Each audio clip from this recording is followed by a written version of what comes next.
Their Excellencies, distinguished speakers and guests, ladies and gentlemen, good morning, good afternoon, good evening, depending on where you're connecting from. Thank you very much for joining today's event. My name is Keisuke Takamatsu. I'm a consultant at Unido ITPO Tokyo, and today I'll be moderating the webinar. This webinar is one of the TICAD8 official side events co-organized by the Engineering Academy of Japan, EAJ, and African Diplomatic Corps in Japan, ADC. It's entitled, Let's Work Together Hand in Hand with Africa and Japan for Achieving SDGs by Science, Technology, and Innovation. Today's discussion will be based on the key findings and policy recommendations of the report, which was published from the EAJ last month. You can have the access to the report from the link in the chat box. Before we start the session, there are a few housekeeping issues as usual. This meeting will be recorded and can be accessed on the EAJ website later. Unfortunately, there's no interpretation available, so it's only in English. During the webinar, please stay on mute, so there will be no noise when speakers are presenting. You can use the chat function to pose questions you may have or contact our staff for any technical difficulty you may experience. Now we move to the opening remarks.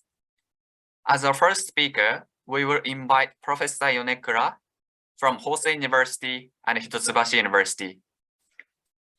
Professor Yonekura has been leading the EAJ project on STI for SDGs in Africa since last year.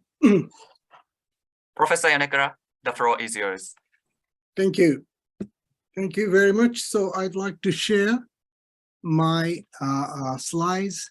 Is it possible? Okay. Good day.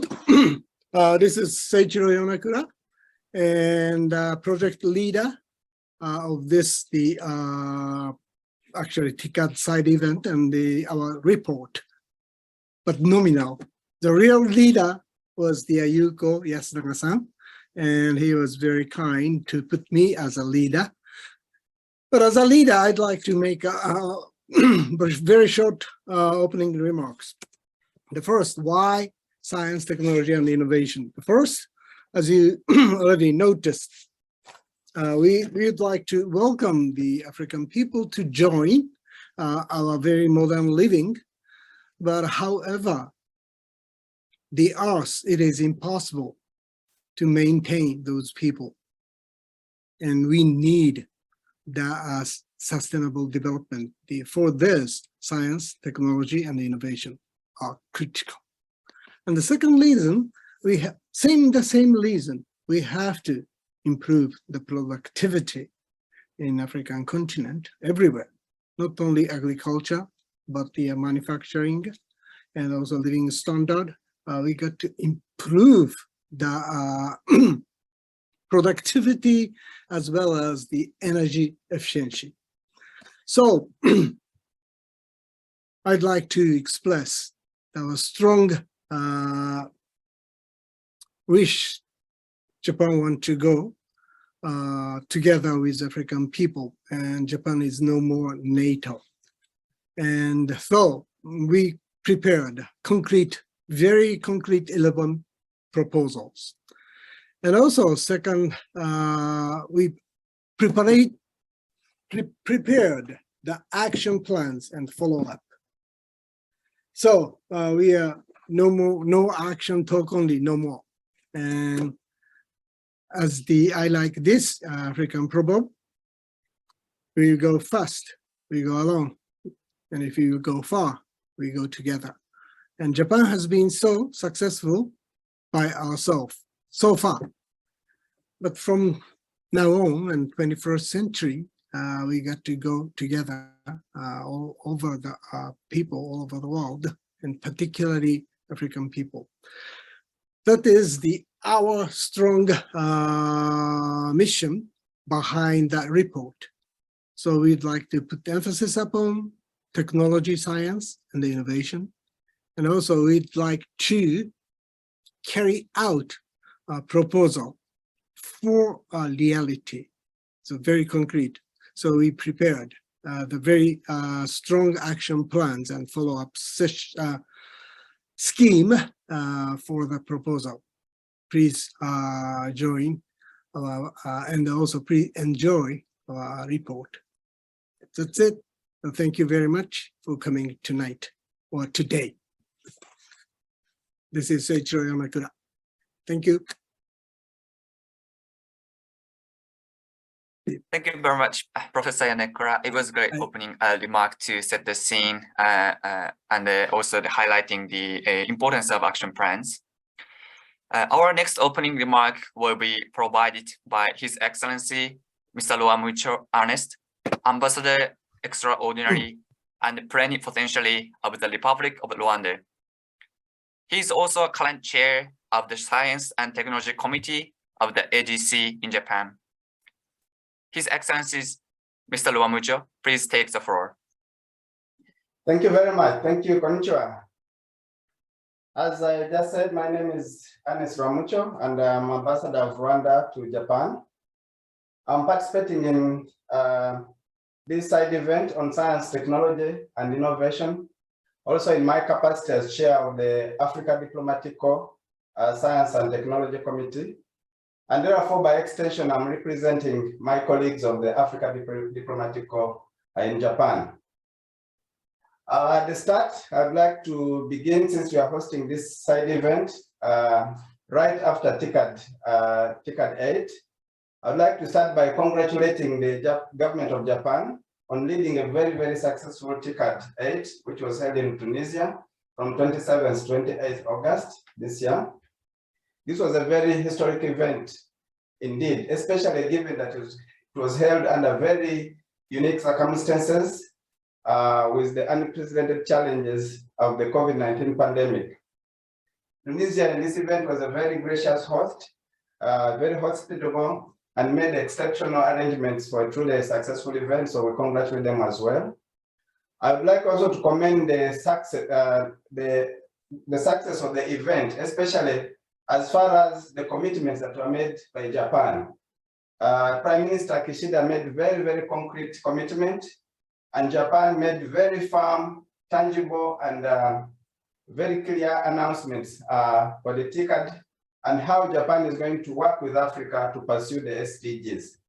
So this was a very, very successful event by all accounts and by all means. Coming back to this particular event, I would like to take the time to commend Engineering Association of Japan for the work that has been done over the last year, not just for hosting this event, but also to really work on a very, very important report, which is going to be a subject of discussion today.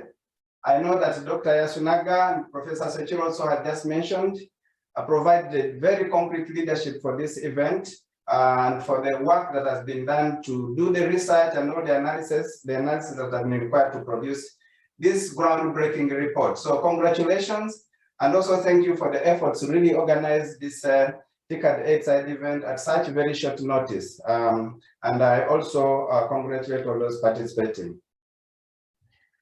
I'd like to emphasize a few points on SDI and the achievement of the Sustainable Development Goals in Africa. I recognize that Africa is a large and diverse continent with 54 countries, each with unique opportunities, challenges, and also country-specific aspirations. Despite this diversity, there is a unified focus on the commitment to achieve the United Nations Sustainable Development Goals by the set target of the year 2030. So that commitment is there among all African countries. That commitment is also there among our partners and also Japan. So I want to take this time to share a few thoughts that are common across Africa's pursuit of the SDGs.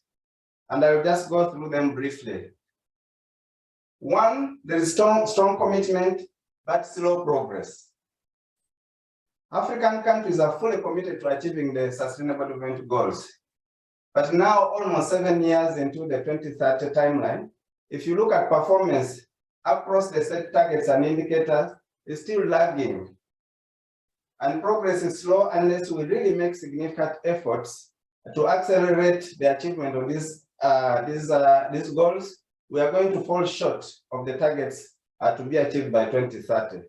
So this is a very, very important point we have to have in our mind, that we need to really fast track progress. Second point is the impact of the COVID-19 pandemic. If you look at even the gains that have been made over the last years, they have been largely been eroded by the devastating impact of COVID-19 pandemic. Economies have been shattered and livelihoods have been devastated.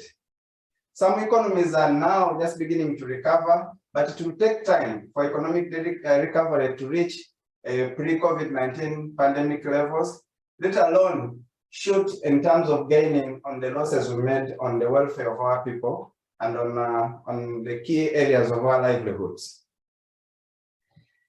Third point, science, technology, innovation will be a key accelerator and game changer. This cannot be understated. Science and technology and innovation will be key in getting us back on track to achieving the goals over the remaining years. STI can be the most significant game changer as it fosters efficiency to ensure that you are more efficient. We can accelerate progress, we can optimize resources, and enable evidence-based implementation and innovative approaches. It also gives us the cutting-edge solution that we really need to make significant headway. So STI is a significant multiplier in this journey. Fourth point I wanted to make is that mainstreaming STI in SDGs and across multiple sectors is important.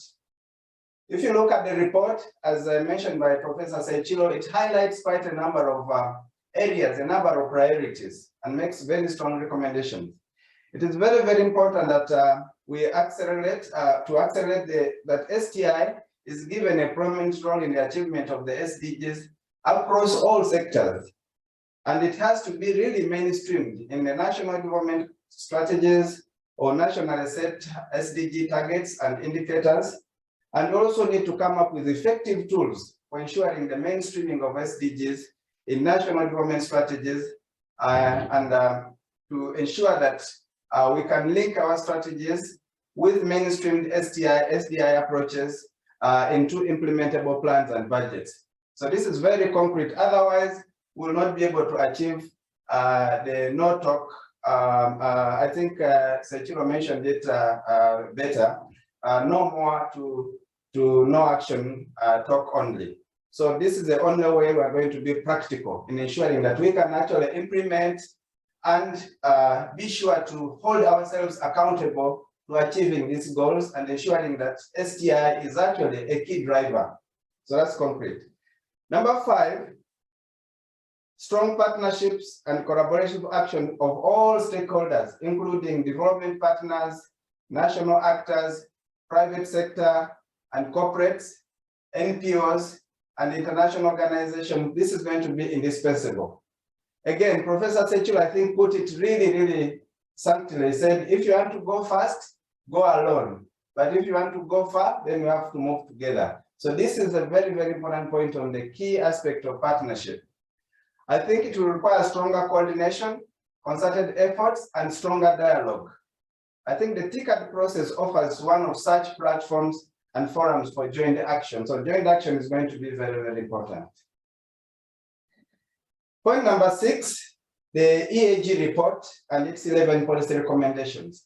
I think it will be very, very important that we really digest this report quite deeply. I think the EAJ report on promoting STI for SDGs in Africa goes a long way to address the points that I've mentioned above. This report, as already mentioned, makes 11 policy recommendations and identifies concrete actions which require deeper consideration. It lays out multiple layers of collaborative approaches embedding STI in the pursuit of SDGs. The report also details the significance of Japan-Africa partnership and systematically identifies key players and priority areas of collaboration. This is a very, very important work that EAJ has been done. And as the ADC, Africa Diplomatic Corps, we recommend that this report be adopted by all relevant stakeholders and the 11 policy recommendations be accepted as a blueprint in ensuring science, technology, and innovation helps to accelerate achievement of the SDGs in Africa. Last but not least, the TICAD process and the mainstreaming of STI and SDGs. The TICAD process will remain an important framework for Japan-Africa partnership on development and the achievement of the SDGs. As an outcome of this side event, I'd like to recommend that the issues presented in the Engineering Association of Japan report and this dialogue that we are having right this afternoon be mainstreamed in the TICAD process. I think this we have already discussed as ADC with EAG and also in our previous engagements with the UNIDO ITPO under the leadership of Yosunaga. I really hope that we can take this dialogue forward and ensure that it actually becomes the beginning of a platform for stronger dialogue between Africa and Japan and all other relevant partners, as already outlined in my talk.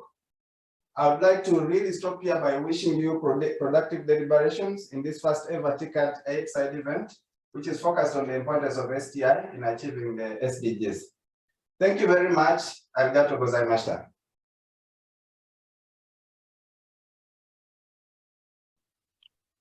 Thank you very much, His Excellency Mr. Ruamucho. As you highlighted, it's becoming more and more important to accelerate the SDGs by the power and potential of STI, not only to tackle challenges that have been lasting in Africa for many years, but also to solve challenges that were highlighted by the COVID-19. Also, thank you very much for touching upon partnerships, bringing everyone on board, as this is not something that one actor can achieve. And this was also mentioned highlighted in the EAJ report. Now, before we move to the presentations by speakers, we would like to have a photo session. I would like to invite all speakers and the panelists to turn on your camera for a few minutes.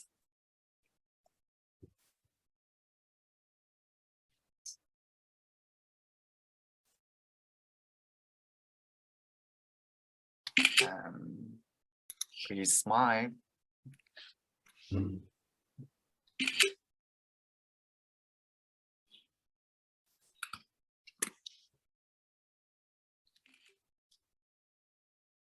Okay, that's it. Thank you very much. That is okay.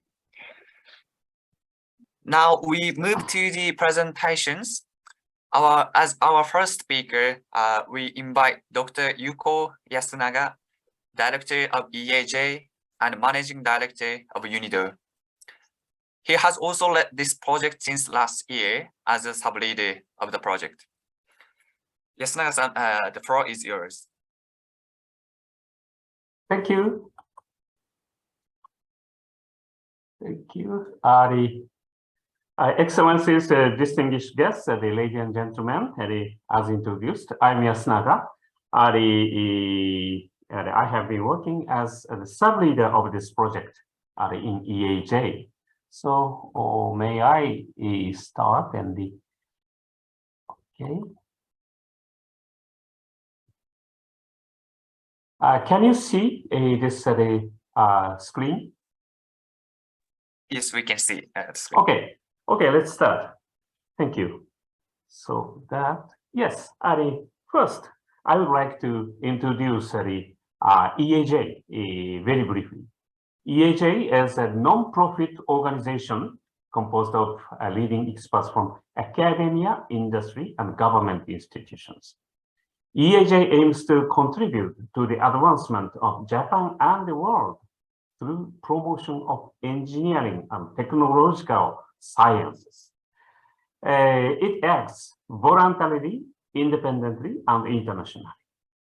EAJ strongly wants to contribute to the realization of Africa's Agenda 2063 by active collaborations. in the fields of science, technology, and innovation. Our cross-cutting views for our discussion to achieve the SDGs with the power of the STI in Africa. First one, let's change the world from Africa. Africa is the place of the birth of new models in the world, so that Africa can be a new starting point for our future. Second, Africa and Japan have vast opportunities and potentials in human resource development for further advancement in collaboration. Third, the model of East Asia may not be applicable to Africa in general. However, it works very well in some situations if carefully designed, especially for developing manufacturing industries. Fourth, speed and scale up are the keys. Fifth, no one should be left behind. We need to carefully design the last 1 mile measures for everyone to reach the benefits of STI. These are our cross-cutting views in the discussion. And what are the subjects of proposals? We have mainly 5 areas. First, human resource development. Second, data-driven development. Third, industrialization and tech-oriented startups. Fourth, energy, water, food, and environmental problems. A solution for energy, water, food, and environment problems. Fifth, health development and countermeasures to infectious diseases, including COVID-19. So next, I would like to make a brief presentation about our 11 policy proposals. We need to elaborate those ones more in detail, more in concretized manner, but this could be a good starting point for us. First, let's network research and innovation facilities in Africa and Japan. For example, networking at the World Bank's the Africa Center of Excellence, or African University and Japan's universities for collaborative research, projects, and startup incubation. Second, let's enhance cooperation between national laboratories in Africa and Japan. If we look back at the history of Japan's industrialization, some national laboratories that have contributed much. So let's promote cooperation and collaboration among those national research labs in Africa and Japan. Third, let's enhance cooperation to African university.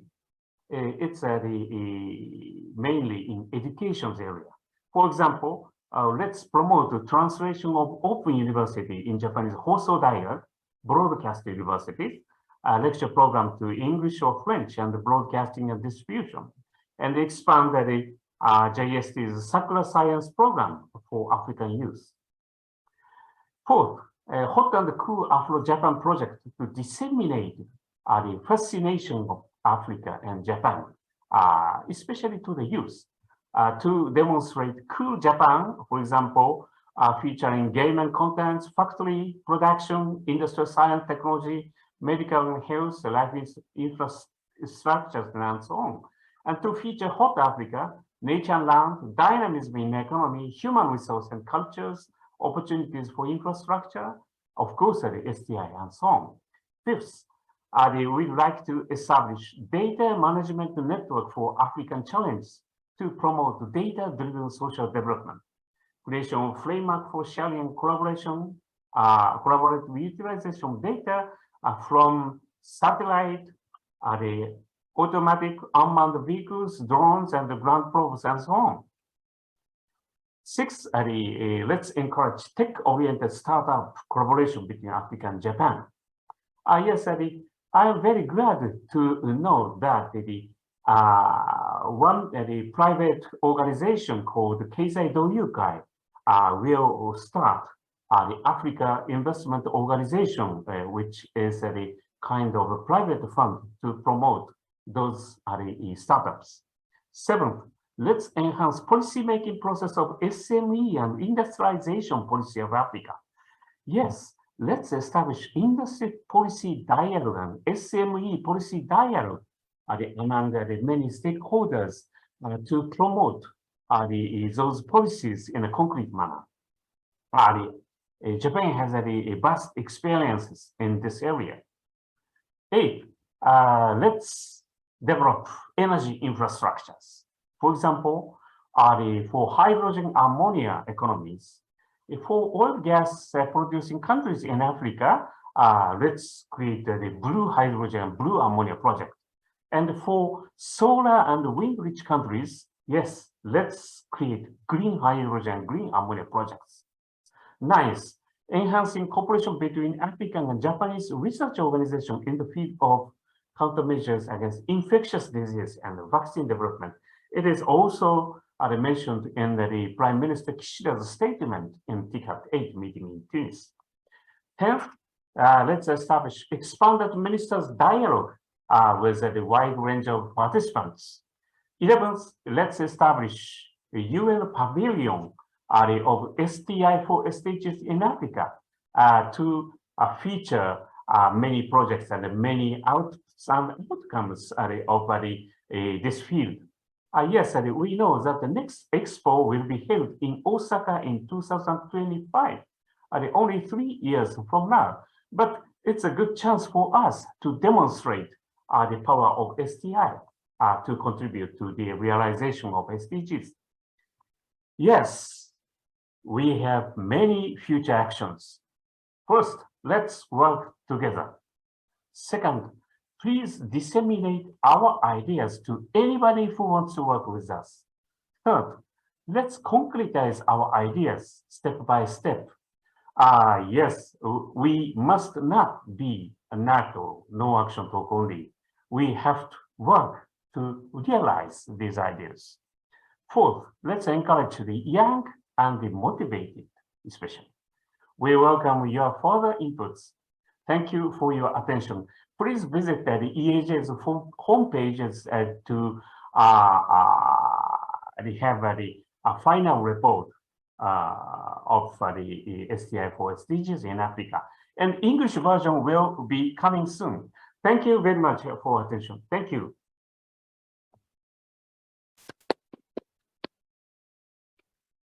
Thank you very much, Yasunaga-san, for introducing the key findings of the report. Just a quick reminder to all the participants, the link to the report is shared in the chat box and it's free access. So please download and read it. And English version will be available on the EAJ website shortly. Our next presenter is Dr. Maki Kawai, Vice President of EAJ and a President of National Institute of Natural Sciences. She's also a member of the UN 10-member group, that is the United Nations Interagency Task Team on Science, Technology, and Innovation for SDGs. Dr. Kawai, please take the floor. Okay, thank you very much for the nice introduction. And I am really fascinated with this forward-looking addresses that Yasunaga-san had made. And thank you very much for giving me the opportunity to speak about Japan-Africa cooperation in STI for SDGs at this event.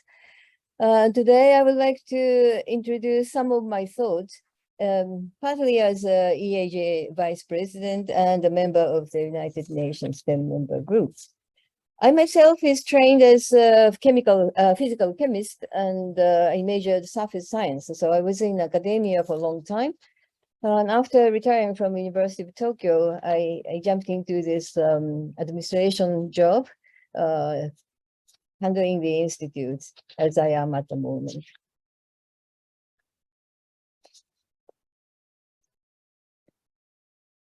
Oh, sorry. Okay, let's look into this 2030 agenda that was settled in 2015, and we are almost halfway point. And the delay in progress, as you may imagine, on the SDGs was recognized at the 2019 SDGs Summit, and Secretary General Guterres requested that member countries work with a sense of urgency. Since then, as we all have encountered, the COVID-19 pandemic has marked, so we are in a retardation process, and many goals are a little bit far away. And in addition, the conflict in Ukraine has cast a shadow over the agenda as well. Well, in any case, the point is the weak suffer more. So if we are to rush and try to catch up with our goals, I think we have to think it a little bit in a cautious way, that we may have to do something not like we did in before time. So looking ahead to the post-pandemic period, we think that it is important to conduct a comprehensive review and to redesign the value of the SDI policy, the system and budget, the prioritization of resources, such as the organization and education and training of the staffs of the for the SDI community.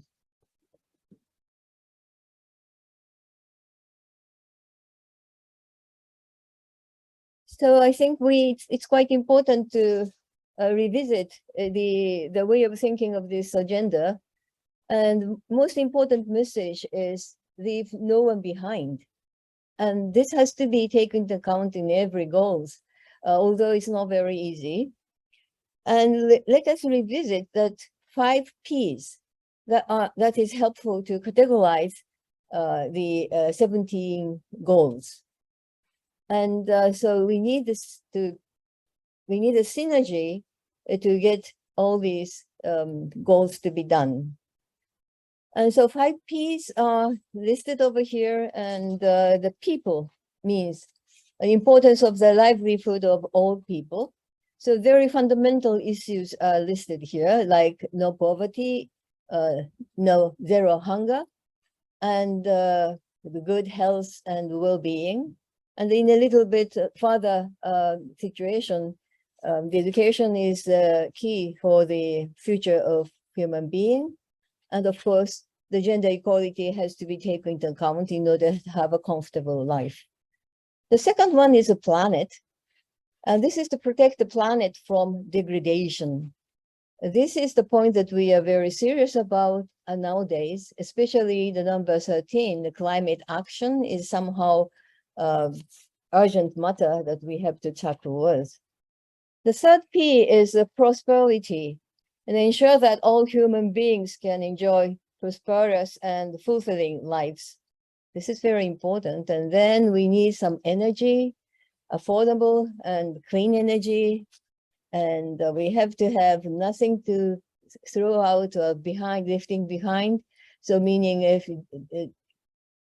I'm sorry, I came to the third distinct work on economic growth, and some of the industrial revolution is necessary, and reduce some inequalities. And of course, about the cities and the communities, this has to be prepared in sustainable ways. And fourth P is the peace. And foster peaceful, just, and inclusive society is very important for the peaceful life in our planet. And of course, the last one, the partnership is very important in order to have all the synergies go. And so this is to mobilize the means required to implement this agenda.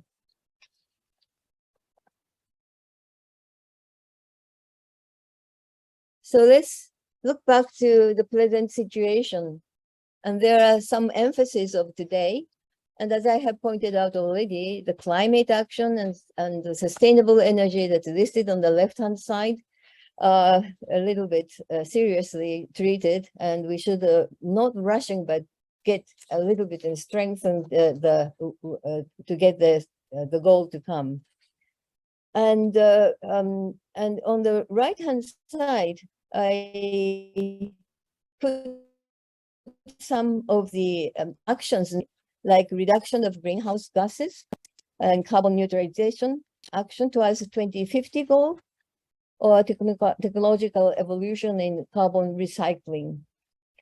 A little bit more imprecise towards green action. It's a little bit tiny character, but technological advancement in diverse energy sources.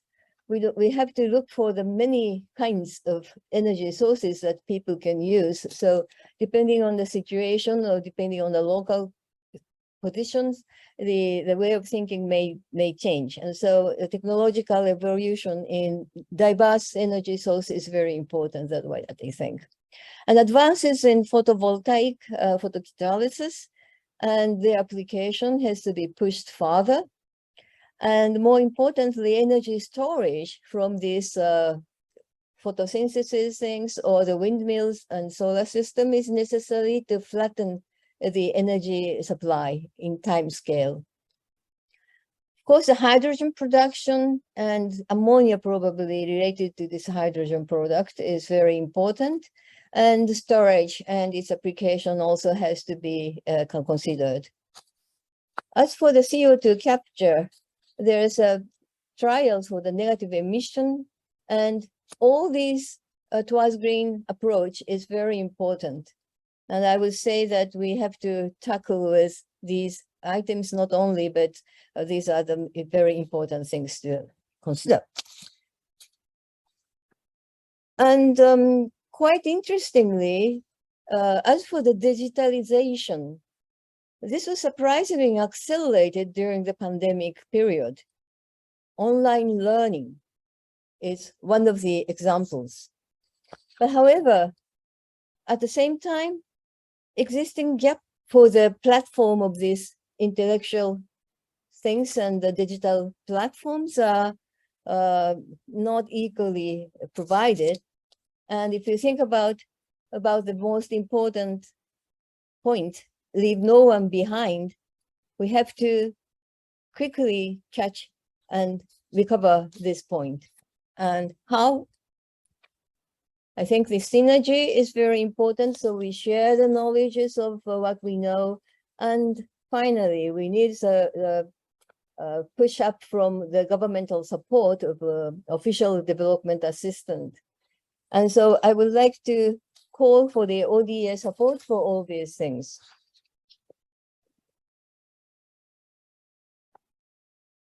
Let me announce a little bit of the activity of SDGs in United Nations.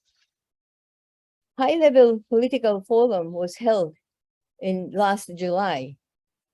And at this forum, the theme was listed as to talk about, and it was the goal for the education, 5 for gender equality, 14 for life underwater, 15 the life on land, and of course the 17 the partnership for the goals.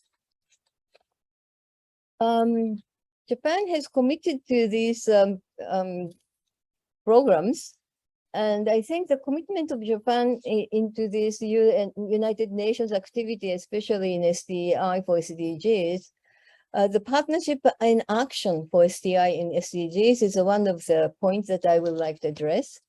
And Dr. Nakamura, who is on the audience today, has worked very hard to make a guidebook for road mapping.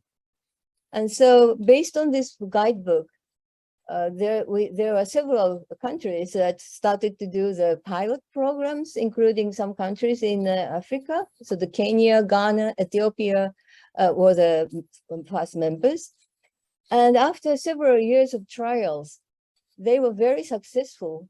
And it was reported in this high-level political forum in July, the global, national, and local innovation ecosystem was made based on this good practice of this pilot program, and they are emerging. And as I have found in the list of the countries that jumped into this program kind of thing. Tanzania, Gambia, and Rwanda, and Namibia, and all these African countries seems to be working together with their neighbor countries and was very successful in making the roadmap. So I think the synergies and working together is very important in order to make this planning goals. And actually it is very nicely emerging in between these countries. And I'm very proud of this.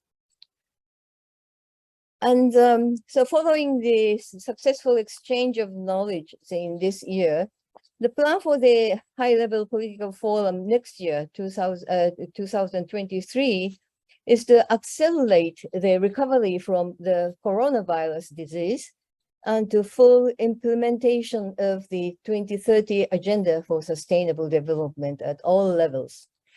And some of the components that Yasunaga-san has pointed out to be the very important collaboration with Africa and Japan, like clean water and sanitations, affordable for energy, clean energy.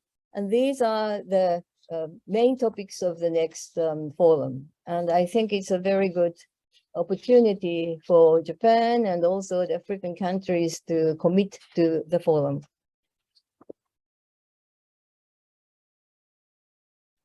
So how about Africa-Japan cooperation goals? And I realized that from the discussion in this August forum, it was very successful. And I seriously believe that SDI bridges between sectors, countries, and regions. And they will work to unify and to create better society for the next generation.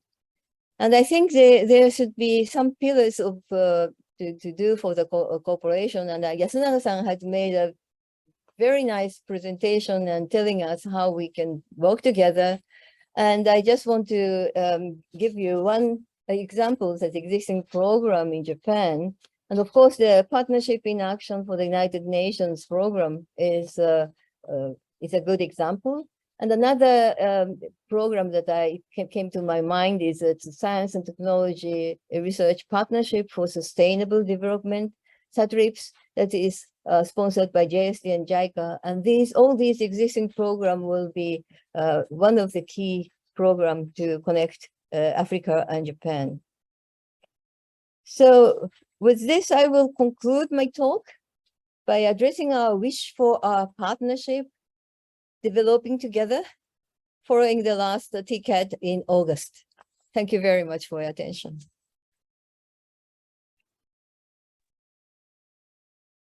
Thank you very much, Dr. Kawai, for your excellent presentation. As you highlighted, so the key issue is how we can actually solve and incorporate the technological advancement in solving the challenges in the grounds, but also the global issues such as affordable energy, low carbon, transition to low carbon economy to bring everyone on board.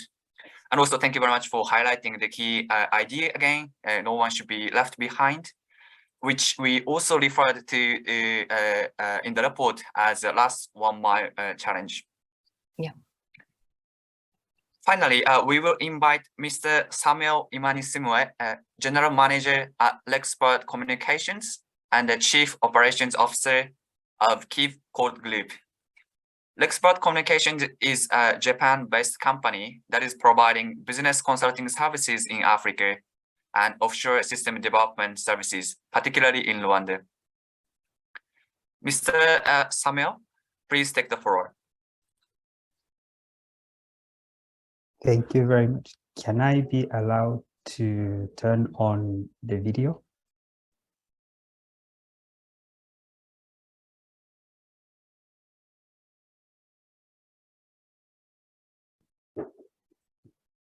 Thank you very much for the introduction. My name is Samuel Imanishimwe. I am from Rexford as a GM, and currently I'm also involved in Kivco Group, which is a newly established company and is based in Rwanda. allow me to share my screen for my presentation.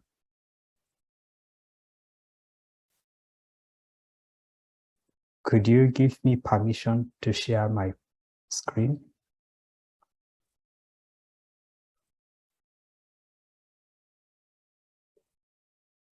Please. Thank you very much.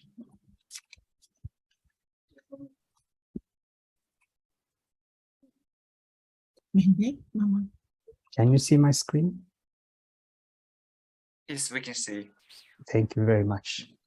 Allow me to explain about Kivuko Group, what we are doing, and also how we got here, and some of the findouts that I have been witnessing over the couple of years. So this is the agenda about Kivuko Group, how we got here, and what is the problem or challenge we want to solve, and lastly, our solution.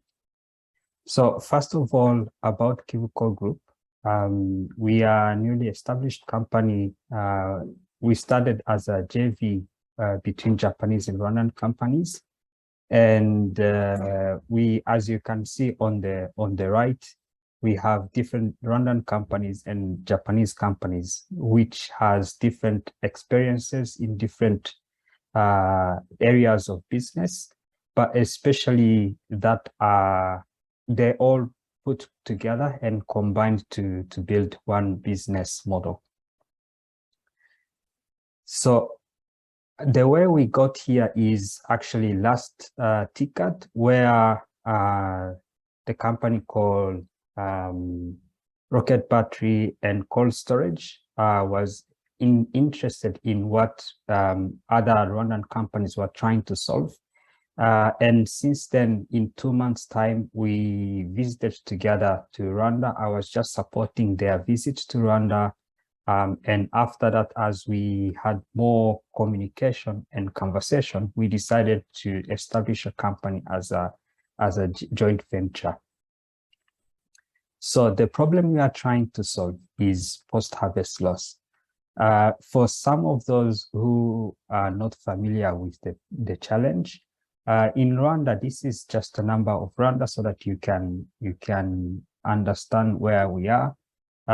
Basically, because of the post-harvest loss, sometimes we lose 45% of the vegetables, and fruits 40%, and corns more than 20%. And in average, we are losing around 30% of all the agro products due to post-harvest loss.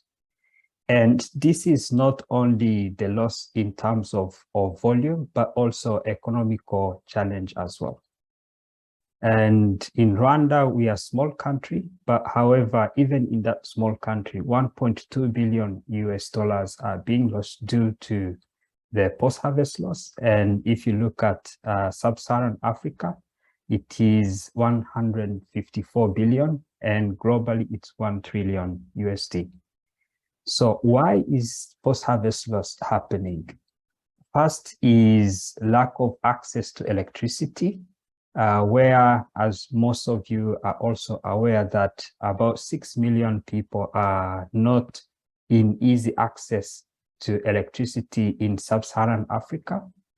And because of that, for those who have been in Japan, I think you're familiar on how these perishable produce are being kept cool in Japanese supermarkets or convenience store. But this is what we saw in Rwanda at the markets, where it is not only about how we lose things because of the coolness, but it also brings up the food security issue. And the second point is rough treatment of the produce. So as we are also trying to cut as much as expenses, where we think we can put a lot of produce at once and then move from one place to another, we also put ourselves in a risk that we are damaging the produce. And this is in when they are moving tomatoes, and tomatoes can be damaged very easily. And as you know, the rough roads in Africa, when we put them into the truck and then try to transport them to another place, the ones that are at the bottom, they get very damaged. And because of that, they also influence other that are not damaged. And due to that, we believe that the post-harvest loss also increase because of during the transportation. So when we look at what is happening on the ground from the harvest point to transportation and packaging, processing, and reaching out to the market, and until the produce reaches the consumers, there are always the challenge of post-harvest loss. And another thing is also how we consume food. For example, if one of the produce is a little bit damaged, that cannot be sold as tomato as it is, but then we could transform that into another shape which will help us consume the fruit, consume the produce, but in different shape. So lack of those things, we also believe that it is something that we can intervene. So our company vision is basically to solve post-harvest loss and contribute to build and realize resilient agricultural supply chain in which all produce can be distributed in their best shape and at best price to their best market. This is what we are trying to do at TICAD Group. So what is our solutions? So we are trying to solve these post-harvest loss through off-grid cold chain solution. Our service is called More Fresh, which is the word that we created by trying to keep it fresh with mobile cold chain. And we are using these solutions. First is More Fresh Box, which is just an easy solution of insulated box and cooling plates, cold plates, where you can, these that you see, the blue ones, they can keep, if you put them in this insulated box, they can keep your produce for a number of hours, which would help you to transport one product from one place to another, where you cannot rely on having an electricity during the transportation. And the next thing is we are trying to use, we call it More Fresh Hub, where we have solar panel that charges to the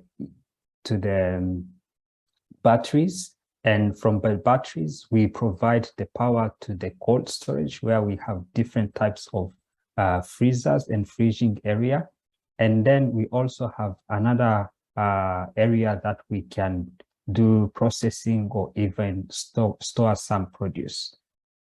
And lastly, as you have seen, everything needs to be managed by something, and also by knowing where produce are, we believe we can also be able to contribute to the distribution, not only to tell those who brought us the produce and those who wants to transport or store the produce, but to create a network of solutions where people can come and then even buy from the marketplace.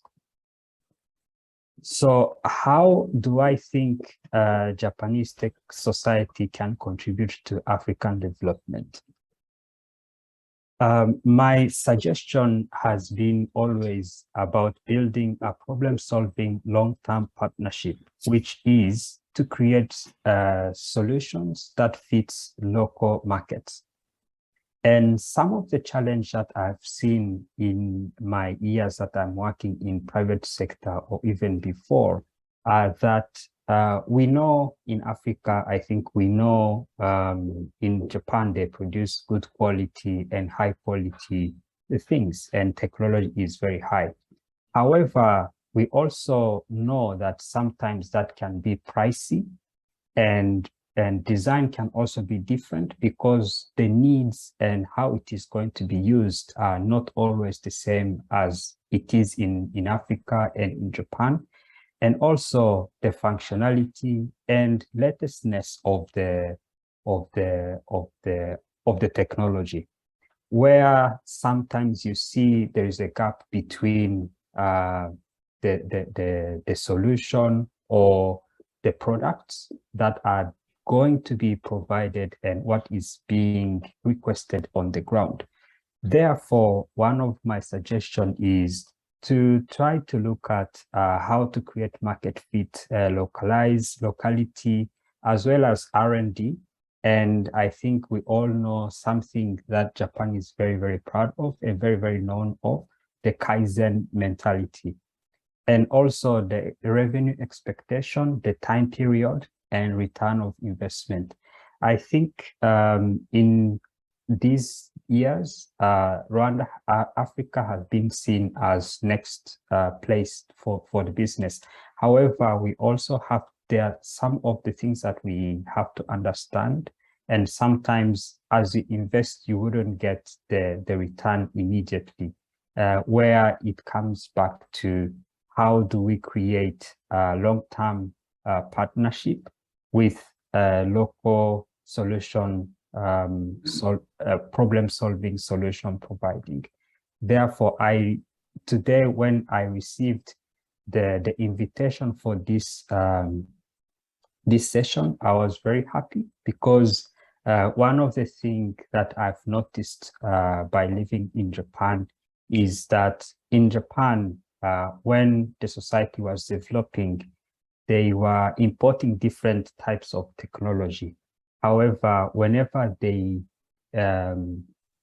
import the technology, they never stopped and sell that technology as it is, but rather to give it something different so that it fits their needs and the way they live and they want to use the technology. So one of the suggestions would be not only to visit regularly or increase the number of visits to Africa, but rather to find a way to settle there so that it becomes the solution is being grown or is being developed with the understanding of local context. Thank you very much for your attention. Thank you very much, Mr. Samuel-san, for very important inputs, highlighting the areas of SDA collaboration of Africa and Japan with really interesting practices. Also mentioning the gap as one of the challenges, such as price, quality, trade-off, needs, technical requests, implying high-tech is not always the answer. And more important thing is to bring values to the people in the ground. Thank you very much, Takamatsu-san, for your kind introduction. So let's jump into the panel discussion. First, I would like to ask Professor Yonekura about the idea about the hot and cool Afro-Japan project, because this EAJ report covers a wide range of issues. In particular, it is quite brand new that the report deals with the emerging industries, emerging and non-traditional industries, such as the animation, electronic games, fashions, and the digital contents, which in a sense are apart from traditional industries and truly representing Japan's now. For example, possible collaboration between digital Harvard University and Africa is mentioned in the report. Yes. Professor Yonekura, what do you think is the most crucial factor to promote human interaction and cooperation among youth in this field? You have floor, Professor Okay. Yasuda, please. Thank you very much for a kind introduction. So I'd like to talk about the section, Dr. Yasunaga mentioned hot and cool Afro-Japan, and probably my slide is shared? Yes. Yes, okay, thank you. And I'd like to discuss about the education. When we look at the Japanese figure, now Japan is the third largest economy. But when we look at the this picture, this photo was taken in 1945, and this is Tokyo, devastated, totally devastated. But within 30 or 40 years, the Japan recovered. And who could have imagined this recovery? We actually devastated, and 2 atomic bombs like this. This is Hiroshima in 1945. And you can see the right side photo. We have the same angles photo in 1970s. This was recovered like this. And then people called this as a miracle. But when we look at the figures I'm going to show, this was not miracle. This was the result of investment. So this was the compulsory education attendance ratio. Japan, that in 1873, less than 30%. But by 1930, it reached almost 98%.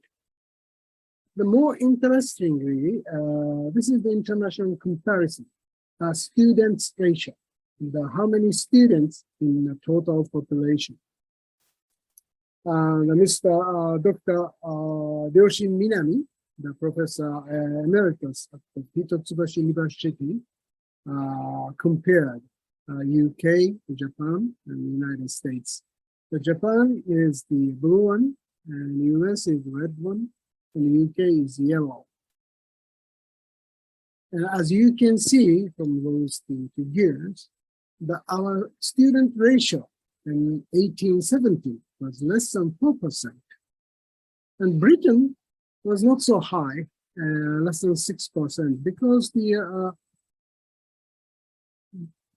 in Britain, still the apprenticeship remained at that time. And as you can see, the US is the highest. But when we look at 1910, our ratio exceeded UK a little bit. And by 1930, our ratio exceeded the UK next to the United States. From these figures, we can tell the Japanese government, particularly Meiji government, invested a lot in education. As you can tell easily, the result of the education is not so easy to get. It takes 20 years, 30 years, sometimes 40 years. So when we look at the figures in 1930, Japan's investment in education really progressed. But result we can get in 1960s and 70s. So that's the reason why the devastated Japan recovered so quickly. And in 1969, Japan's GDP exceeded that of West Germany. And then second largest economy next to US. Recently, China exceeded us. So the education is very, very important, no doubt. So our proposal and report emphasis upon education, and the last 20 years, Japanese report or recommendation to Africa, African people must invest education. Yes, Japanese education has put a very strong emphasis upon discipline and teamwork. That's so true. And that was a base of the Japanese industrialization or Japanese manufacturing capability. So we call this the operational excellence. However, in 21st century, those hardware very important, but unfortunately, when we look at the Japanese economic decline, we have to admit the software part of the economy much more important recently now. So we have to add in education method was not just a discipline and teamwork, but also a creativity. Sometimes a very individualistic creativity. And people that look disciplined, work together spontaneously and interacting by using computer, online, and sometimes the group discussion. Digital Hollywood is the most famous in Japan.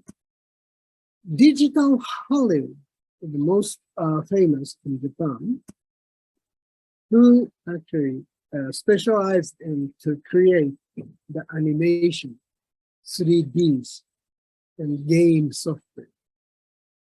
And the people in our generation, animation and manga, a game, no good for education. But the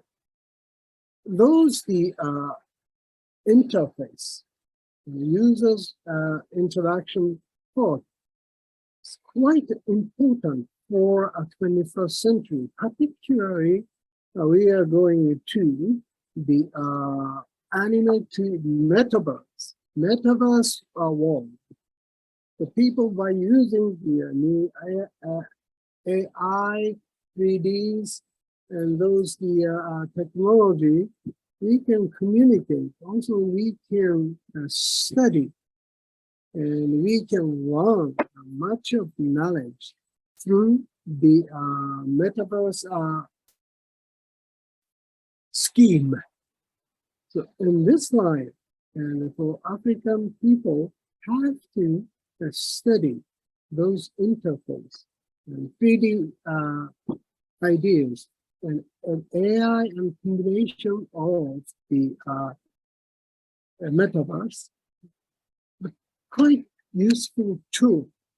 So when we emphasis upon the Japanese education system, even for me, sounds like a boring, teamwork, very mechanical oriented learning process. Those are very important, but simultaneously we have to put the creativity. So digital Hollywood focus on, actually specialized in those areas, kindly enough to offer the acceptance of the African students. And so I believe there are so many African students who really want to study those interface or kind of the animation technology or 3D technologies.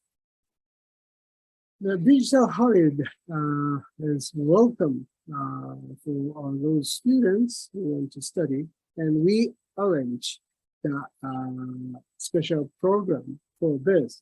So we would like to include this into the Abe African Business Education System scheme to those digital Hollywood graduate school.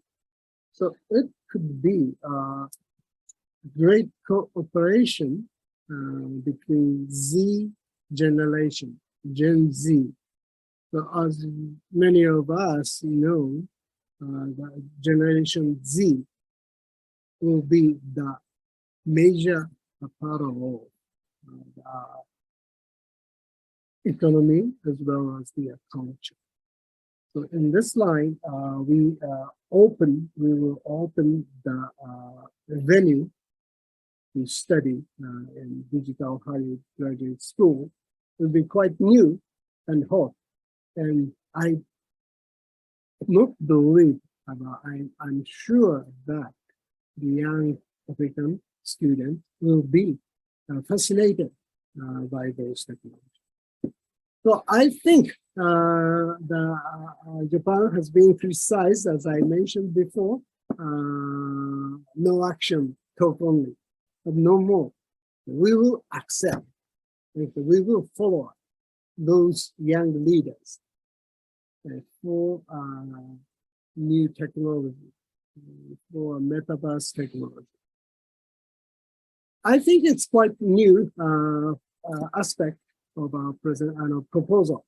So I believe hot and cool Afro-Japan cooperation will be one of the most successful fruits of our proposal.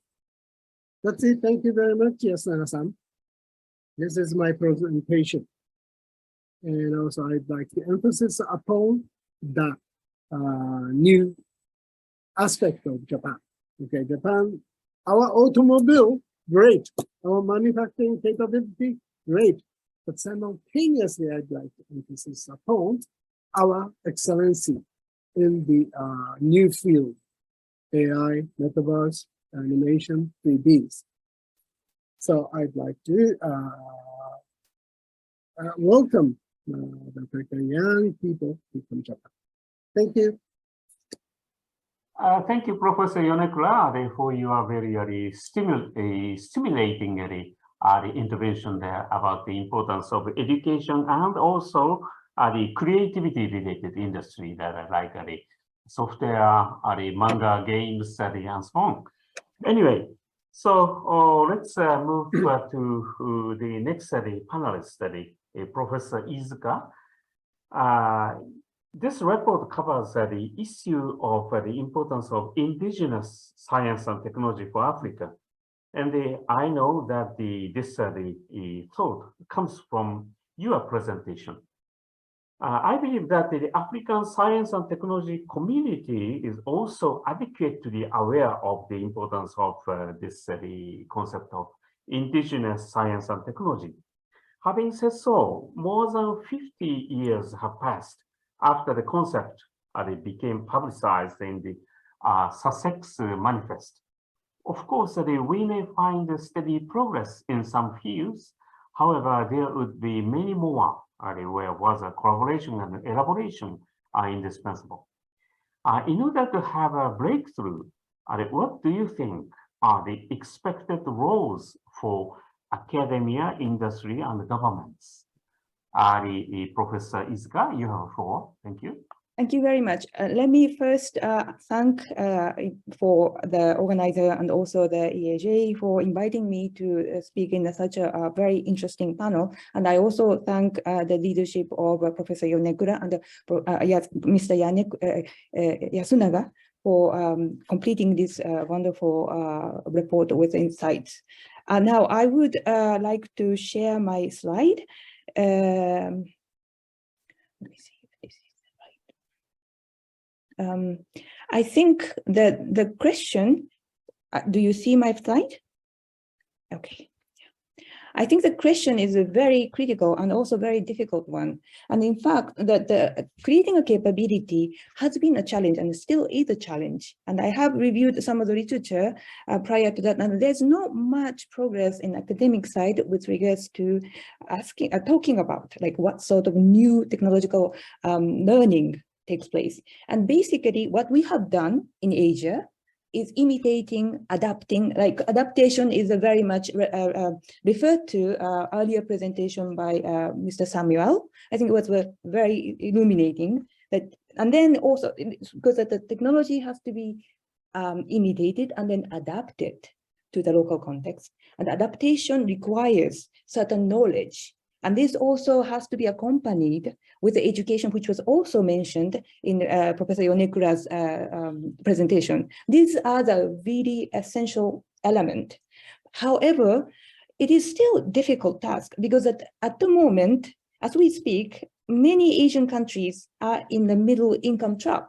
And then they are requiring to learn more higher science and technology. So, I mean, we can see a lot of changes that are taking place in Africa. We can see a lot of innovative application of emerging digital technology and then with a new business model. And this is very encouraging. And there are also some of the some of the examples that were mentioned in the report, but I am so sure that there are more of these examples that are coming up in Africa.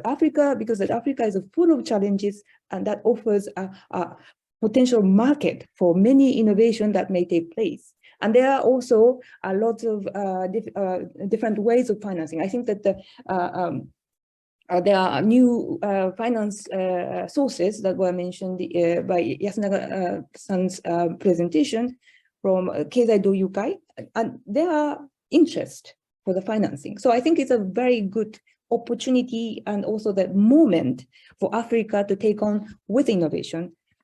Having said that, when we recall on the recent event on COVID, and this is the share of the population receiving at least one dose of COVID-19 vaccines, and we can see a very, unfortunately, low percentage in many of the African countries, and this is corresponded with the presence of production capability. These dots are the companies, and then these colors, light blue, are showing the share of the vaccine ingredients manufactured in the firms. So what is tried to kind of encapsulate from the different map is that in order to get access to vaccine, somehow you needed to be in a chain of production.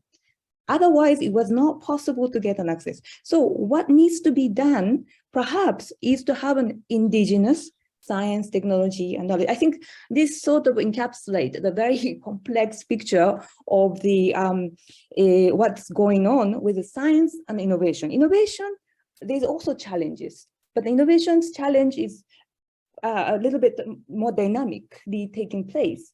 The scientific challenges, it would require a more concerted effort in trying to bring the science to the places that are necessary and with the capacity building. So I just wanted to end with the highlighting the international cooperation that are just taking place. I think it was published in September 13th, 2022. And then this is, there are the WHO backs up to set up hub in developing locally made vaccines for developing world.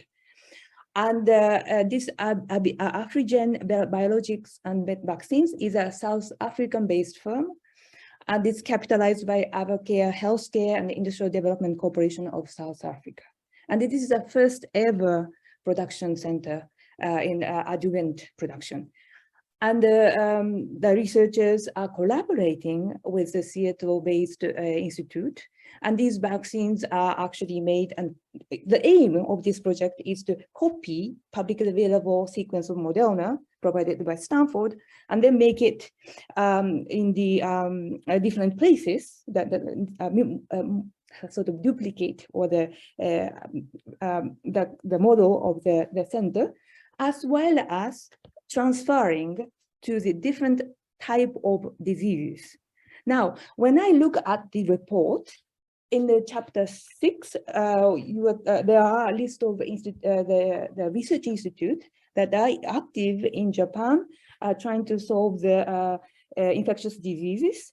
And there are also various private actors who are be able to sort of bridge the last mile of the product. So I think, I mean, this is sort of like things that I would like to say. That is it's easy to say that collaboration, but it is a type of collaboration.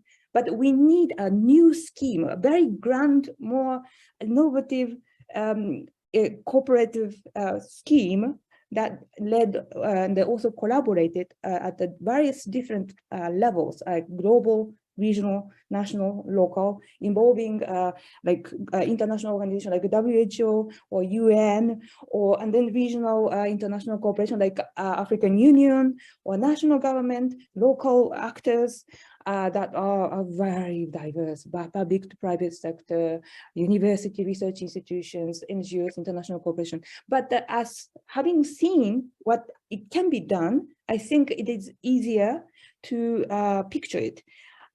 But then it is also true that I admit that in Africa, or currently, we are in quite a different context. There is a complexity and diversity in African countries. It's not the one probably 30 years ago or 20 years ago when Sussex Manifesto was published, the issue was that the first country, second country, and third country. And the third country was grouped in one. Now it is diverse. They are and very unique in each an individual one. And so how to make use of the certain technology for certain country would be an issue. Another one, which was also mentioned by earlier presenter, that was global politics, which is instigated by Russia and Ukraine kind of war. And this also set a bar for the technological transfer, because now people are talking about how to define the supply chains, how to prevent the technological transfer of the critical one, though, and then there are also a large country also investing in the critical technology. So it is a rather messy period, and this also requires good collaboration, especially a good collaboration with a mutual understanding under the one vision that was shown, I think, in the 11 goals, which, and then I think I cannot agree more with Yasunaga-san in diffusing this vision so that everyone can be able to participate in any aspect of the 11 challenges. I end my presentation here. Thank you very much for your attention. Thank you very much, Professor Izuka, for your very the insightful presentation. Yes, we now need the new scheme of collaboration and coordination to involve international or national, regional, local, or the partners to cope with the complexity and diversity of the African countries. Thank you very much. So I would like to go into the next panelist study. Dr. Nakamura, we know that as in the presentation of Dr. Kawai, Dr. Nakamura, you worked as a leader to create a guidebook for creating roadmaps for SDI for SDGs in UN as a key member of the 10-member group. As a predecessor of Dr. Kawai, we have heard that there's some pilot projects that have already started and are now ongoing in a couple of countries. Do you expect that those pilot projects that they will proceed or be proliferated to actually address many social challenges? Or do you think that those are still barriers or obstacles to work great? Dr. Nakamura, you have floor. Thank you. Thank you very much. As Dr. Kawai just mentioned, at the United Nations SDG Forum and the High-Level Political Forum of this year, it was emphasized that the international community needs to reaffirm the values set forth by the 2030 agenda and take action to build work better. And the key is global cooperation or global partnership. So as Yasuna-san mentioned, a very good example of global cooperation is partnership in action on SDI for SDG roadmaps. The United Nations Technology Facilitation Mechanism is promoting establishing of a global ecosystem under the partnership in action on SDI for SDG roadmaps. At the HLPF of this year, I was very much impressed that Dr. Kawai mentioned Gambia, Rwanda, Namibia, and Tanzania, along with the current pilot countries, Ghana and Kenya and Ethiopia, reported on the creation of ecosystem leveraging the SDI for SDG roadmaps. Most of them are still the planning phase or just finished the planning and move on to the implementation phase.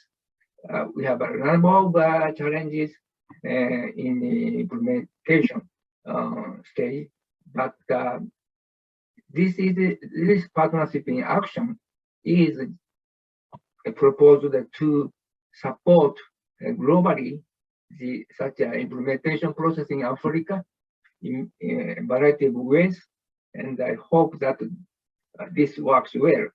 Or this is the only solution to make to build back better from COVID-19 or Ukraine conflict, such and such. So I really appreciate the whole effort to expand the partnership in action. I'd like to make some comments. SDI for SDG has the power to build a bridge between Japan and Africa and open up a path to the future.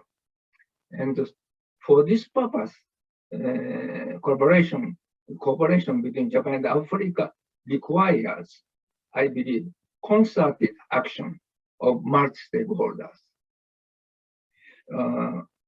There are many collaborative programs that are already developed between Japan and Africa, but it seems to me that they are rather discrete or not well organized, connected.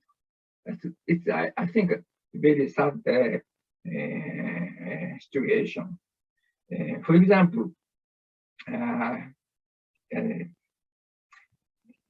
SATREPS mentioned before, an ODA supported research program needs to be more linked to social implementation programs.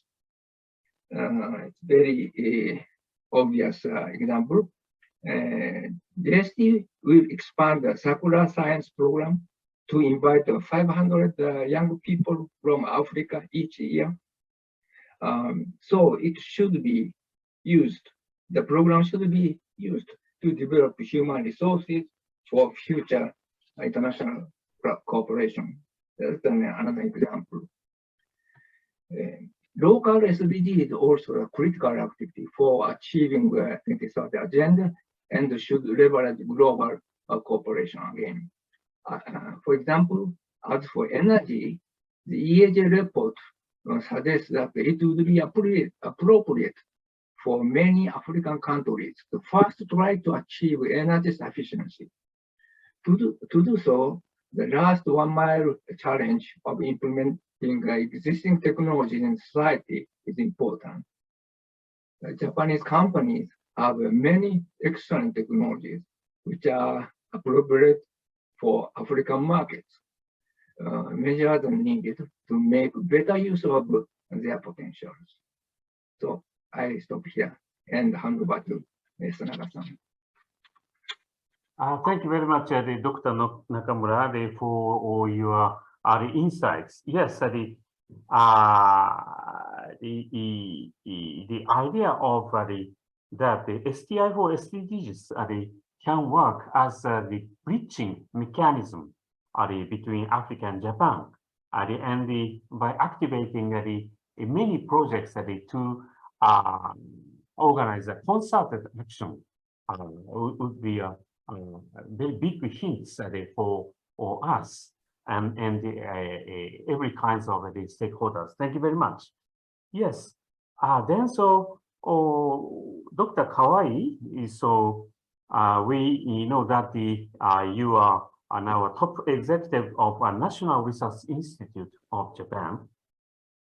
And as stated in this report, the history of Japan shows that the National Research Institute had made very great contribution in the agricultural development, the industrial development, the disaster management, and so on, and the infrastructure development. So that what do you think are essential for those national and the public research organizations to promote collaborations with their African counterparts? Dr. Yes, Kawai, you have a floor. thank you. Thank you very much for putting me onto this list. And so Japan has very complicated research institution systems, as everybody knows. And so the private sector has a huge institute, but if you just come to the common system that is handled by the government, I think the largest contribution for the industrial advancement was made in national institutes like ICE and NIMS and RIKEN. So they have a specific theme to strengthen the technology in Japan. But simultaneously, they have a freedom to make their own research. And I think to that extent, they are quite open. And another big institutional research is done in universities. And as so the numbers are huge, a national university will have over 80. And if you include this private university, we have more than 800 universities. And my place is called Inter-University Research Institute. We are connected to universities. And our system has 3 missions. And one is to lead the cutting edge research for the specific field. And the second is important one is to provide state-of-the-art equipment or massive data or providing valuable materials and tools that are difficult to prepare or maintain in individual universities. So we are open systems, and it's not only to Japanese university, but sometimes it's open to all around the world. This is a person-to-person connection is the most intense connection that we make, but sometimes we have this contract-based freedom to access to our places. And so I would expect that there are many opportunities for the various institutions in Japan to have some specific program with African people. I think doing it in general way is not a clever way, but if you have some specific theme that you're interested in, then I think there could be some discussion between the whole institution systems and the countries that you may have some interest in. Do you think this is enough information that I provided? Thank you, Dr. Kawai, and thank you very much for your the insights and for the illustration of the function of the your organization and the Japanese research organization system. Yes,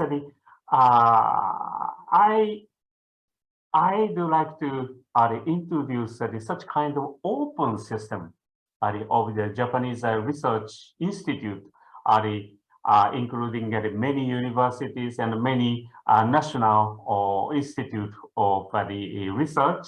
So to the African counterpart, please understand the Japanese research and development organizations are quite open to conduct the collaborative research and the collaborative projects, so that the yes, we also need to disseminate this idea among Japanese researchers, but at the same time, so we'd like to encourage the African counterparts to join more and more collaborative works with the Japanese research institute.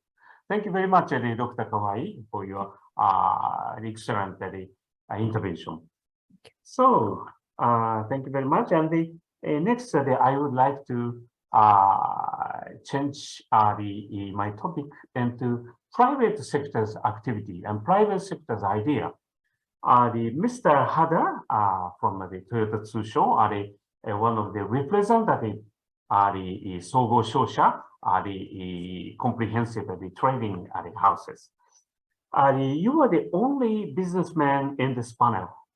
And we know the idea of hot and cool Afro-Japan project in this report came from your experience, your presentation.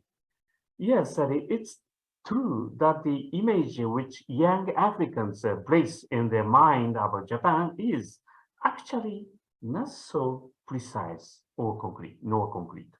Or on the other hand, young Japanese also have a, what can I say, stereotype perception on Africa. So from that perspective, this hot and cool the Afro-Japan project is quite unique and is expected to help young people of both sides to understand each other more in depth.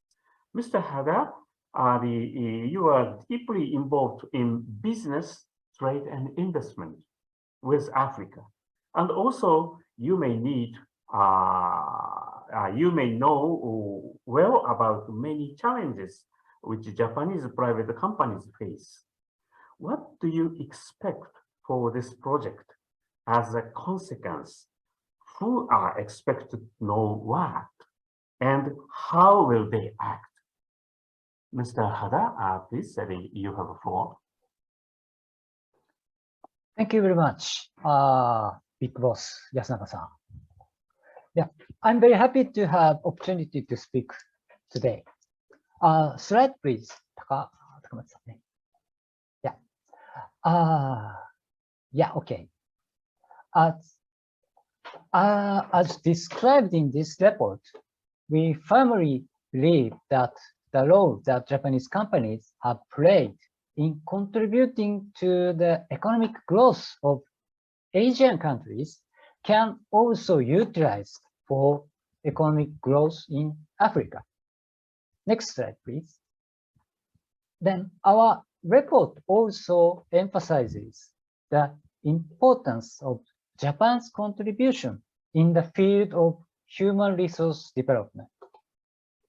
I do believe that sharing the Japanese business people's mindset with African people is the most important part of human resource development.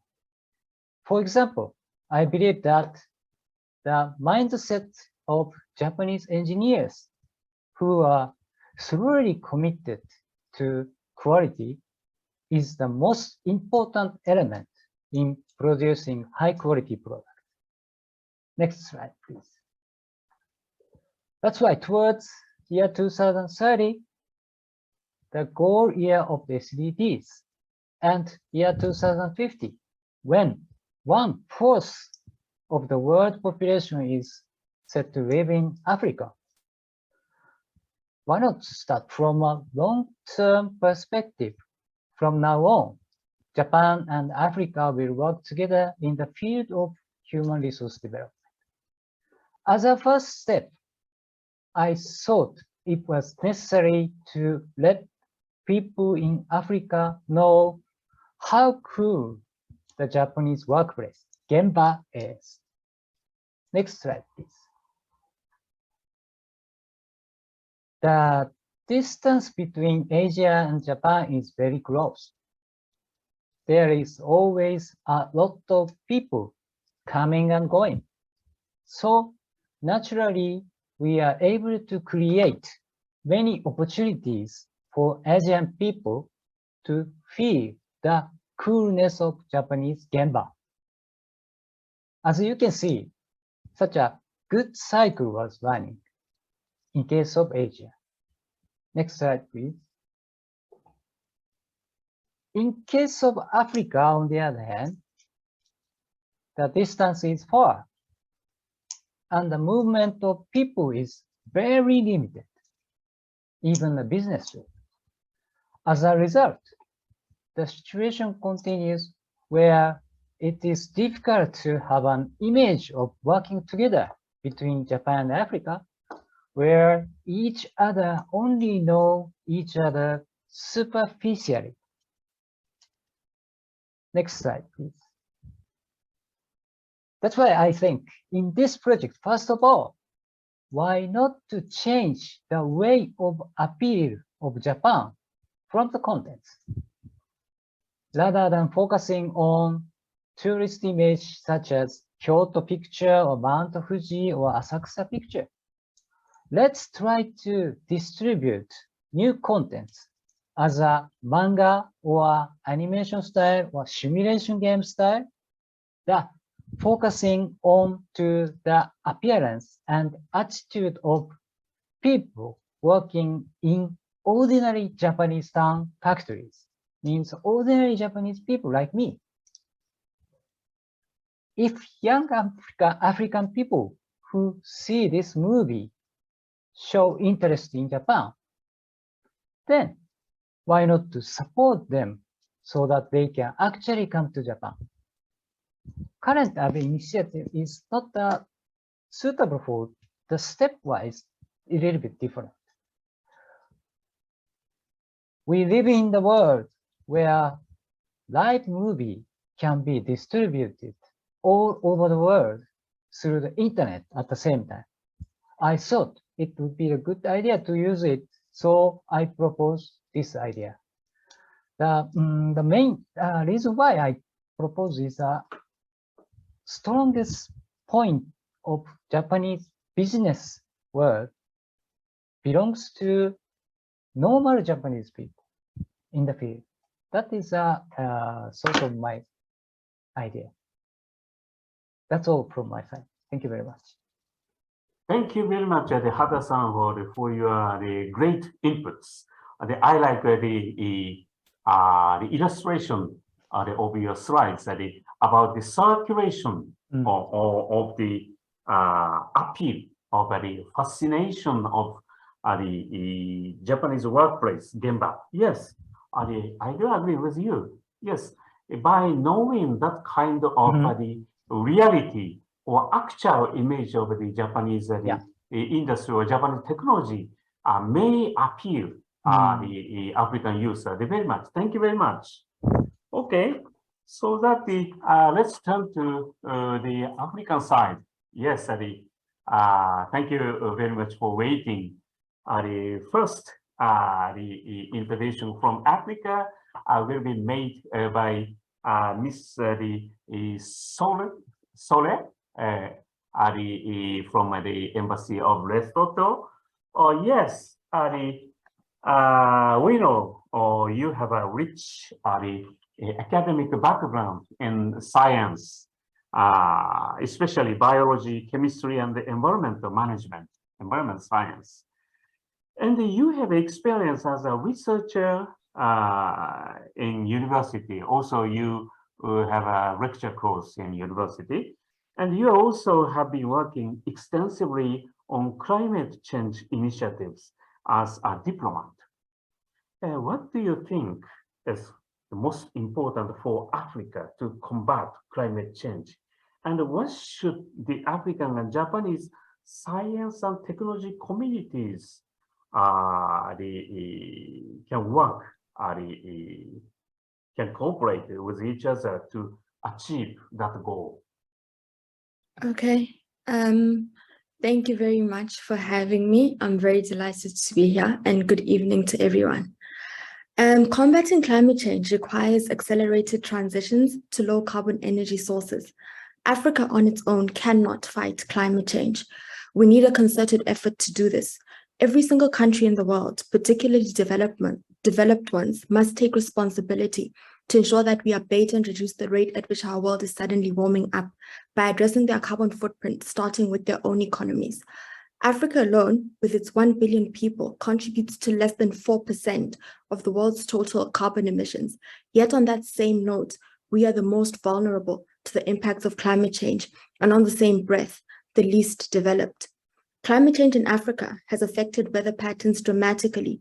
We currently experience heavier rains, wildfires, droughts, harsher winters, and much hotter summers, thus presenting a domino effect. The amalgamation contributes to the hindrance of Africa's realization of the Sustainable Development Goals. There's increased poverty, higher food insecurity, poor health systems, migration and displacement of people, and slow economic activity. For Africa to combat climate change, we, like other countries, need to mitigate the impacts of climate change, build resilience, and employ suitable adaptation strategies.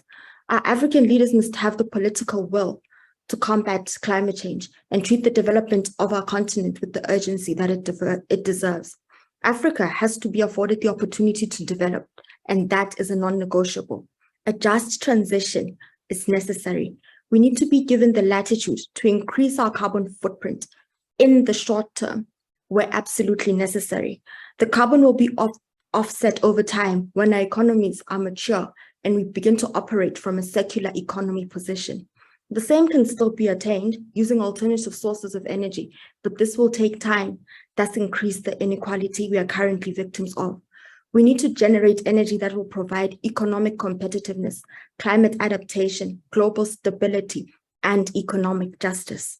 We need affordable and abundant and reliable energy to run our businesses, preserve our crops, as an earlier speaker alluded to, power life-saving medical equipment in our health centers and work from home, run efficient trains and build factories so that we too can grow and prosper, have the dignity and access opportunities for our people, and emerge from abject poverty.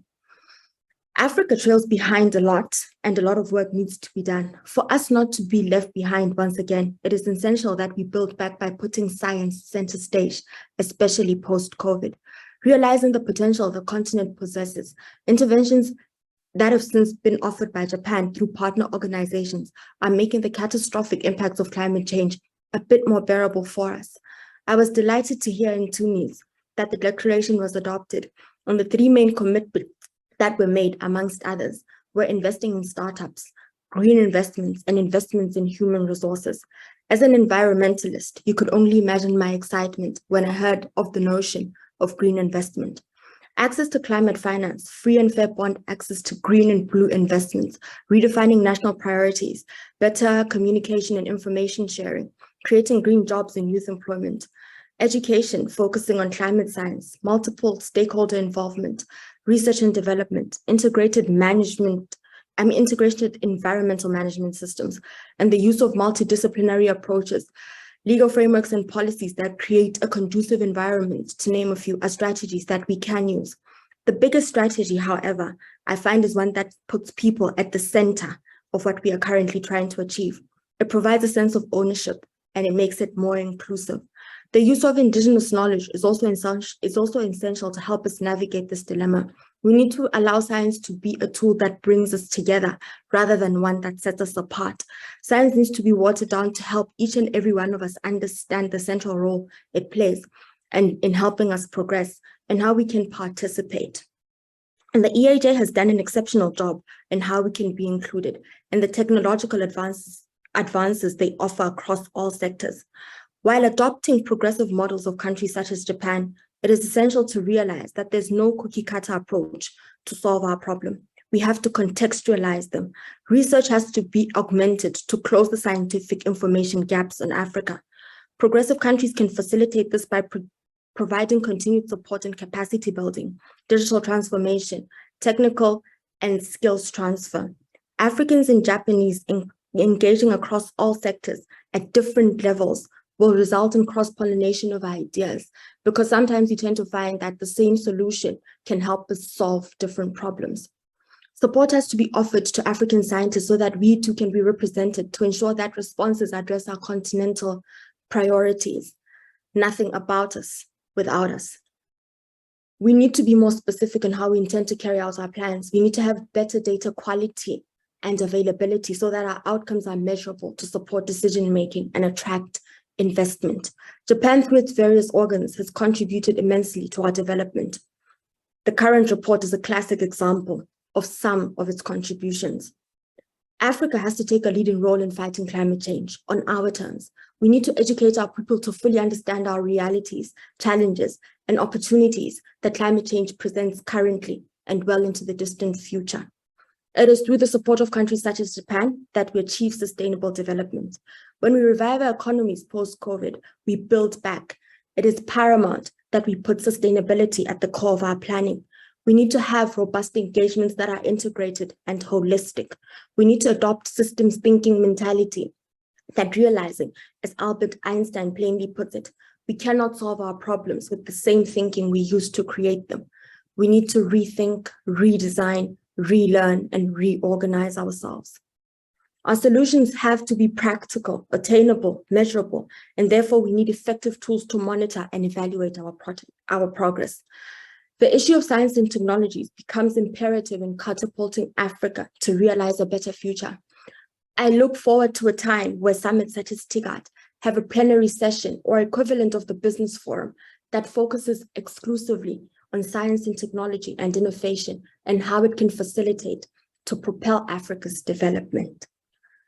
When it comes to issues of what we can do as Africa and Japanese committees and what we can focus on to cooperate, I feel I might be repetitive. However, international collaboration and partnerships are essential. Policy dialogues, creating synergies that work. We need to encourage and facilitate these processes. We need to, as the ADC, recommend to our capitals the importance of science and technology and how it can be a driving force in attaining and fighting climate change and mitigating it, and how we need to build resilience and adapt. We can adopt or maybe partner and pair with different universities. Africans are usually very talented. It's just that we have limited resources and sometimes we don't have access and exposure. So we can use these universities, it's technology hubs, where the university is the live lab where we trial things out. And then ultimately when we take them out into industries and startups, we're actually able to implement and see how much these can work further. That way we have people on the ground who are in touch with our real life programs. We have to be proactive rather than reactive, because in the past, we've always been reacting to what has already been done. So we need to think ahead. We need to think and look into the future. We need to be very resolute. Thank you very much. Thank you. Thank you very much, Ms. Mama Sufa Sore-san. Thank you for your very, very comprehensive intervention. Yes, we need to combine the different measures from the various aspects, including science and technology, market insight, finance and the policy making, skill and employment creation, industrial development, and so on. So we need to bring them together to solve our big challenges in the world, not only in Africa, not only in Japan. Yes, in that sense, as you said, we need to rerun, rethink, and redesign our future. Thank you very much. Yes, お待たせしました。So thank you for long waiting. So next panelist is representative from all African youth. Miss Asmao or Diallo. Yes, we know that you have just completed your doctoral thesis on how to develop, how to upgrade the agricultural sector of Mali in more value-added way and in a more sustainable way. I believe that the various innovative solutions based on science and technology can contribute to tackle the challenges which Mali faces, or tackle your dreams. I welcome your ideas. What are the priorities tasks of your country's agricultural sector or African agricultural sector, and how to address those challenges with STI. Asuma-san, you have the floor, please. Okay, thank you so much, Dr. Yasunaga-san, for this brief introduction. So as previously mentioned, I have a background in agricultural studies, and in this presentation, I will briefly be discussing some of my research major findings and how we could use science, technology, and innovation to contribute to agricultural development in sub-Saharan African countries. So as previously mentioned, we know that many African countries' economy, namely that of Mali, is strongly reliant on agricultural production for the sake of employment and food security. In that sense, effort to eradicate poverty have centered on improving the lives of the marginalized peasant farmers, who are generally women, as they make up the majority of the labor force in developing countries. And such efforts require providing them with agrarian resources such as land, capital, equipment, technology, and information. And statistics have also found that by providing small-scale women farmers with necessary agrarian resources, this is more likely to eradicate poverty, hunger, while promoting gender equality, which are all in line with the Sustainable Development Goal 1, 2, and 5. So it's in line with this background that I was intensively involved with 300 small-scale women farmers in 3 major agricultural regions in Mali. And looking at this, we could see that these were the women that carried out daily activities, not only as mothers, but also as producers, as the one who contribute to the economic growth of the continent. Recent statistics of the FAO and the UNDP indicates that these small-scale women farmers alone contribute to 20 to 30% of yield production in sub-Saharan Africa. Yet their access and control over farming resources remain very limited. So the question we need to ask ourselves is, how do we ensure that these small-scale women farmers contribute to the economic growth of the continent? And the same data also indicates that agricultural sector in Africa is expected to be a $1 trillion by the year 2030. So another question that we need to ask ourselves is, how do we ensure that these small-scale women farmers in remote rural areas have access to the science and technology that is needed to upscale their agribusiness activities? So these were some of the important questions that I was trying to answer in my research. And these were some of the major challenges that were identified by these small-scale farmers. Among them were access to market and marketing networks, as was highlighted by Samuel-san in his presentation. In addition to that, they faced access to inadequate infrastructures, transportation issues, inadequate access to agricultural machinery and know-how, lack of financial means, inadequate access to storage facilities, to processing equipment, and the socio-cultural barriers around their access and control over land, credit, access to agricultural extension services, and of course the COVID-19 pandemic and climate change that were highlighted by the previous presenters. So how do we use science, technology, and innovation to mitigate some of these challenges? Well, I think there is a crucial need to develop food value chain through processing and conservation technologies.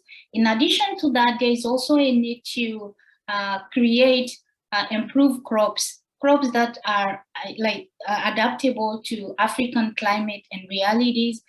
This can also be done through the enhancement of soil conditioners, solar and wind technologies, how do we, for example, create technologies that are adaptable to climate through drip irrigation system and water resource management technologies. As also highlighted by many of the presenters, there is a strong need to create networks for collaborative learning and knowledge sharing. And this could be done through capacity building, education, and training of these small-scale farmers who are generally less or non-educated. So how do we ensure that these women who have not received any education could use the technologies that would upscale their businesses? So in summary, I think in the short term, there is an urgent need to provide specific data indicators on the state of farmers in Africa. So as highlighted also by Dr. Kawai and Professor Lizuka-san, realities in Africa are different. Africa alone is 54 countries. In that sense, climate, crop type of crop grown by farmers and experiences are different. So how do we ensure that the government institutions, the stakeholders, and research institutes have adequate data on the state of farmers by sex and by regions are important areas to explore as we move forward. Besides that, there's a need to strengthen farmers-to-farmers learning through collaborative and dialogue. And this can also be ensured through a strengthening network for knowledge and skill sharing through the private sectors, as Professor Mr. Hadasan was highlighting. So there's a need to come up with new ideas from the private sector and research institute in drawing readiness and capacity building on how we can address not only the adverse impact of climate change, but also how we could improve farmers' access to resources and mitigate the impact of drought as well. So in the long term, as also mentioned by Samuel-san, connecting farmers to the right market, ensuring that they are able to improve their productivity, they have access to storage facilities, requires promoting quality and standard.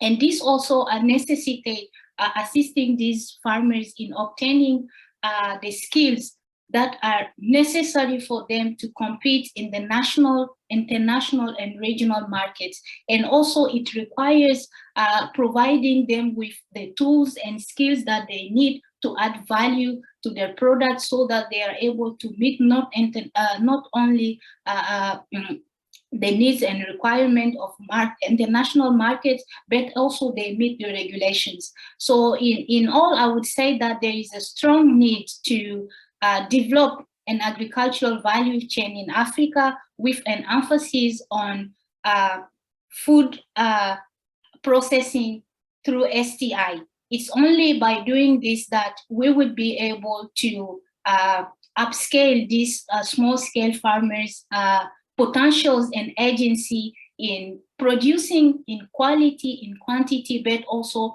timely in order to meet the market needs and requirements. That's all on my side. Thank you for listening. Thank you very much, Smao-san, for your intervention, which includes both long-term issues and the short-term measures. Thanks to your very brief the intervention, so I could learn about your doctoral thesis. Thank you very much. Anyway, so I'm very sorry so that I could not manage the duration of this panel discussion. Please allow me. But to wrap up today's discussion, yes, we reaffirmed the importance of education and also the creativity, especially in the modern industry like the software and the contents.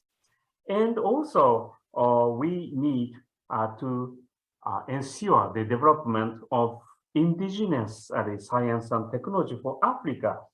We need a new scheme of collaboration to involve the international, national, regional, and local stakeholder to deal with the complexity and diversity of the African countries. And then we need the importance of the bridging function of the STI for SDGs between Africa and Japan, and also we need the importance of concerted action among many stakeholders where many small projects are conducted in a discrete manner. Yes, we need to disseminate the openness of the Japanese research organization and the universities to African counterparts for enhancing and encouraging more collaborative works. And then, we need to create circulation of knowledge about the real Japan, not only the Kyoto, Asakusa, or Mount Fuji, but let's learn more about the Japanese reality in factory or society and so on. And also, the vice versa, we can learn the reality of Africa, not only savanna, not only the typical African picture.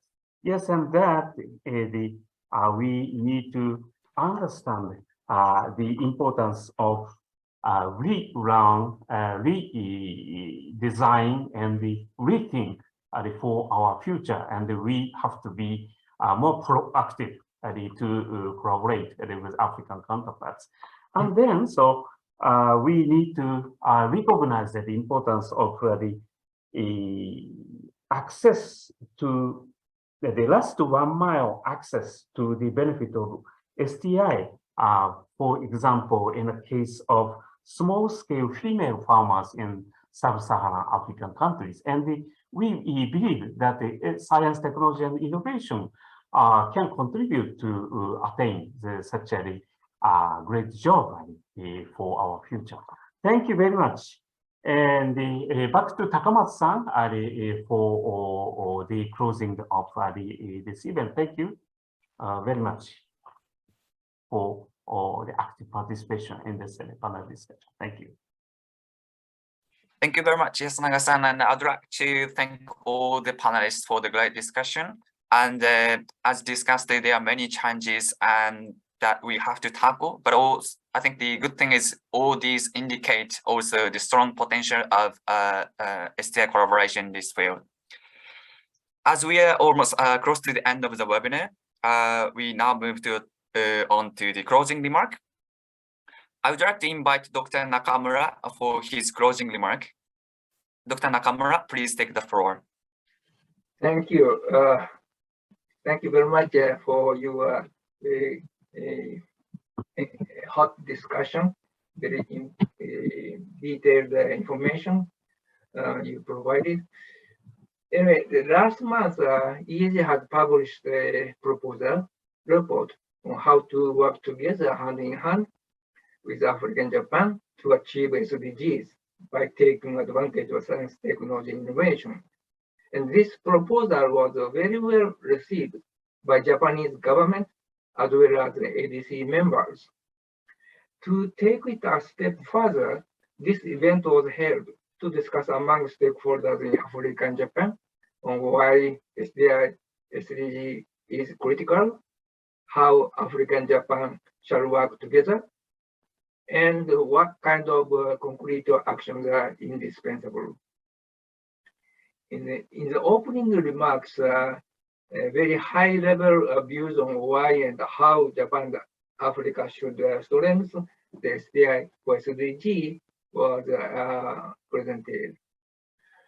The next, Dr. Yasunaga, who worked hard to compile the proposal, explained the details of 11 proposals, and Dr. Kawai, the 10-member group, yes, showed a very deep thought on strengthening the SDF for SDGs. And Mr. Samuel showed a concrete example of reducing post-harvest losses. This kind of very concrete action is what we most appreciate to achieve SDF for SDGs. I think you agree that. And in the final panel discussion, the excellent panelists showed their reflections and a number of very important future concrete actions.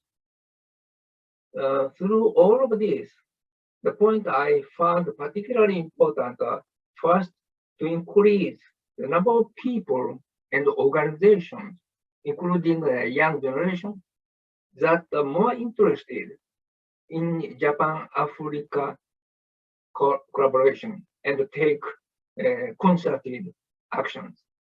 That is number one. The second, to respect local history, stages of development and culture, and put people at the center of our further activities.